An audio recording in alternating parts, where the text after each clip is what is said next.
ರಾಜರಿಗೆ ನಾನು ಕೇಳ್ತೀನಿ, ಕೇಂದ್ರ ಸರ್ಕಾರ 11 ವರ್ಷ ಮುಗಿದು 12 ವರ್ಷ ಇವ್ರ ಸಾಧನೆ ಪಟ್ಟಿ ಕೊಡಲಿ.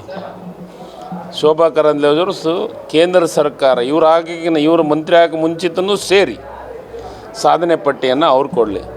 ನಾನು ಸಾಧನೆ ಪಟ್ಟಿ ನಾವು ಕೊಡ್ತೀವಿ. ಬಡ ಜನರು ಇವತ್ತು ನೆಮ್ಮದಿಯ ಬದುಕನ್ನು ಮಾಡ್ತಾ ಇರೋದು ಗ್ಯಾರಂಟಿ ಯೋಜನೆಯಿಂದ. ಕೇಂದ್ರ ಸರ್ಕಾರ ಕೊಟ್ಟ ಯಾವುದೇ ಯೋಜನೆಯಿಂದ ಸಾಮಾನ್ಯ ಜನರು ಬದುಕ್ತಾ ಇಲ್ಲ.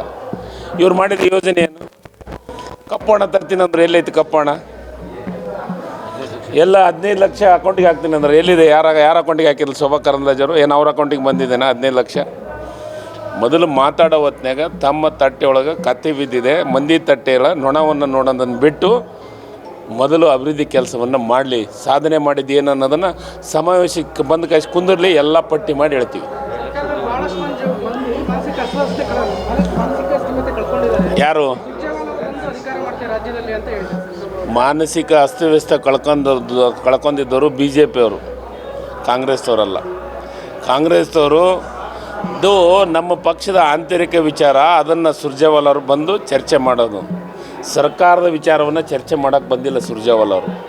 ನಮ್ಮ ಶಾಸಕರ ಬಗ್ಗೆ ಚರ್ಚೆ ಮಾಡೋಂಥದ್ದನ್ನು ಮತ್ತು ನಮ್ಮ ಶಾಸಕರ ಸಂಘಟನೆ ವಿಚಾರದೊಳಗೆ ಚರ್ಚೆ ಮಾಡೋಕ್ಕೆ ಅವಾಗ ಮತ್ತು ಶೋಭಾ ಕರಂದ್ಲಾಜೆ BJPಗೆ ಚರ್ಚೆ ಮಾಡ್ತಾರೆ ಸುರ್ಜೇವಾಲ ಅವರು. ಏನು ಇವ್ರಿಗೆ ಬುದ್ಧಿ ಹೇಳಬೇಕಾ? ಇವ್ರು 2 ಗುಂಪು ಅದಾವಲ್ಲ, ಅದ್ರ ಬಗ್ಗೆ ಮಾತಾಡಲಿ ಶೋಭಾ ಕರಂದ್ಲಾಜೆಯವರು. ಒಂದು ಗುಂಪು ಆ ಕಡೆ ಮೀಟಿಂಗ್ ಮಾಡ್ತಾಯಿದೆ, ಇನ್ನೊಂದು ಗುಂಪು ಈ ಕಡೆ ಮೀಟಿಂಗ್ ಮಾಡ್ತಾಯಿದೆ.